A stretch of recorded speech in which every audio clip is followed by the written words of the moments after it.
Assalamualaikum warahmatullahi wabarakatuh. Hai, apa kabar semuanya? Ketemu lagi dengan saya. Pada video kali ini, saya akan membahas hasil diskusi dengan teman-teman tentang materi perencanaan pembelajaran tahap 3 pada mata kuliah perancangan dan pengembangan kurikulum. Sebelum masuk ke materi, perkenalkan dulu kelompok kami.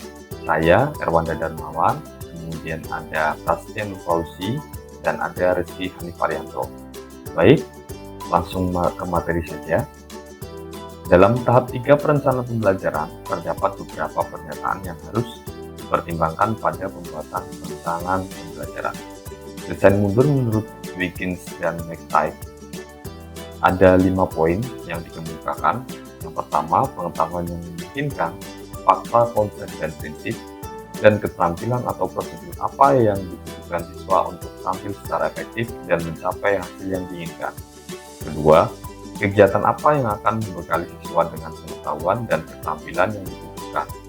Ketiga, apa yang perlu diajarkan dan dilatih, bagaimana sebaliknya diajarkan berdasarkan tujuan kinerja. Keempat, bahan dan sumber belajar yang cocok untuk menggapai tujuan ini. Kemudian yang terakhir, apakah desain keseluruhan koheren dan efektif. Nah, dalam desain UPD, tahap 3 perencanaan pembelajaran dibagi menjadi 7, yang biasa disingkat where to. Nah, dari where to itu akan saya jelaskan satu persatu. W, ada where and why. Nah, di sini untuk memastikan bahwa peserta didik memahami kemana dan tujuan pembelajaran mengapa. Kemudian ada H, hook and hold, untuk menggugah perhatian agar menarik minat peserta didik terhadap materi pembelajaran dan menahan perhatian peserta didik terhadap hal di luar pembelajaran. Yang ketiga ada E atau equip and experience, memfasilitasi peserta didik dengan pengalaman, alat, pengetahuan, dan keahlian yang diperlukan untuk memenuhi kinerja. Dan ada R atau rating and revise, untuk memberikan kesempatan kepada peserta didik untuk memikirkan kembali ide besar, merenungkan kemajuan, dan merevisi pemahaman dan pekerjaan mereka. Yang E ada evaluate, untuk membangun peluang bagi pelajar, bagaimana mereka mengevaluasi kemajuan dan menilai diri sendiri. Yang keenam ada T, to be tailored, yaitu menyesuaikan keterampilan dasar peserta didik, bakat, minat, gaya, dan kebutuhan peserta didik. Dan yang terakhir ada O atau to be organized, di mana di sini terorganisir untuk mengoptimalkan pemahaman yang mendalam. Contoh penerapan where and why. 1. Guru menyampaikan tujuan pembelajaran.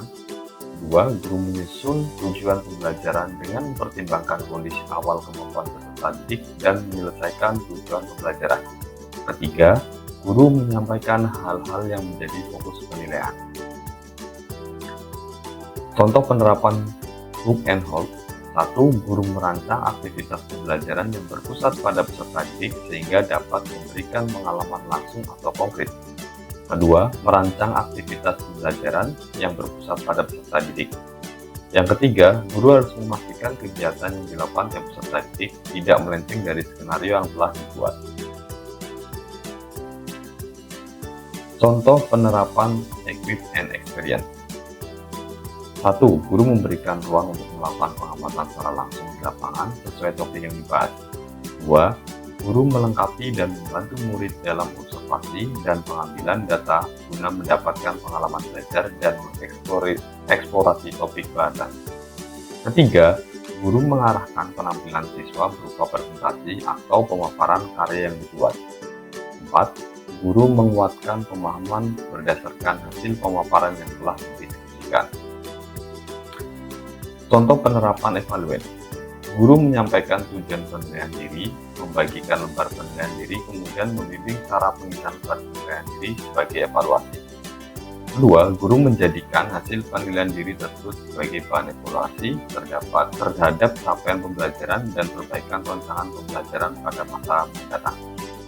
Yang terakhir, guru menjadikan hasil lembar refleksi sebagai gambaran tingkat motivasi belajar para peserta didik. Contoh penerapan to be tailored. 1. Guru menerapkan pembelajaran berdiferensiasi agar dapat mengakomodasi berbagai kebutuhan, perkembangan, gaya belajar, pengetahuan, sebelumnya dan minat peserta didik. Kedua, guru memprediksi hambatan-hambatan yang berpotensi muncul saat kegiatan pembelajaran dan mempersiapkan alternatif penanganannya. Kemudian RPP dibuat oleh guru harus bersifat fleksibel dan tidak boleh harus berpihak kepada peserta didik. Yang ketiga, guru mendesain rubrik penilaian dengan telah disesuaikan dengan kemampuan peserta didik. Yang terakhir, contoh penerapan to be organized, yaitu satu, guru memberikan pengalaman belajar yang dapat mengembangkan dan memperdalam pemahaman peserta didik, misalnya melalui kegiatan praktikum atau study tour. Kedua, guru menerapkan model pembelajaran yang bervariasi setiap pertemuan serta menggunakan media pembelajaran berbasis teknologi. Dan yang ketiga, guru membuat kesepakatan kelas kemudian menyampaikannya secara berulang pada setiap awal pembelajaran. Nah, apa yang sudah saya jelaskan tadi semoga dapat bermanfaat buat kita semua. Saya tutup. Akhirul kalam. Wassalamualaikum warahmatullahi wabarakatuh.